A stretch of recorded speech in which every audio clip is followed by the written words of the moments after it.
এই যে ম্যাডাম, আপনি কি করেন একটু বলবেন? আমি এই বাড়ির একমাত্র বউ, মানে এখানে আমি ফুল টাইম চাকরি করি কোনো বেতন ছাড়া। আপনার যোগ্যতা? আমার ভোর 5টা থেকে কাজ শুরু হয়, রান্না করা, ঘর বাড়ি সামলানো, ধোয়া মোছা। তারপরে রাত 11টার পরে সবার যখন খাওয়া দাওয়া শেষ হয় তখন আমার কাজ শেষ হয়। তো এতদিনের কাজের অভিজ্ঞতা বলুন।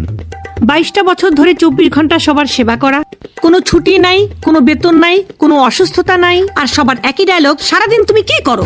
তাহলে আপনার স্যালারি কত? সারাদিন শাশুড়ি ভুল ধরতেই থাকে, ননদের অভিমান লেগেই থাকে, আর স্বামী আমার উপর বিরক্ত। এটাই আমার স্যালারি। এতদিন আপনার প্রমোশন কি হয়েছে? আগে বউ ছিলাম, এখন মা হয়েছি, কয়দিন পর শাশুড়ি হব। পদের নাম চেঞ্জ হয়ে যাবে কিন্তু দায়িত্ব চেঞ্জ হবে না। আমরা বাড়ির বউ, বুঝছেন? আমরা সংসারে স্থায়ী হয়েও আমাদেরকে ধরা হয় অস্থায়ী। আচ্ছা, এসব সিরিয়াস আলাপ বাদ, এখন বলুন আপনার শখ কি? শখ ঘোরাঘুরি করা। ও আচ্ছা, তাহলে এ পর্যন্ত কোথায় কোথায় ঘোরাঘুরি করেছেন?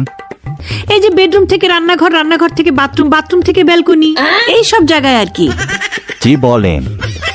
জি।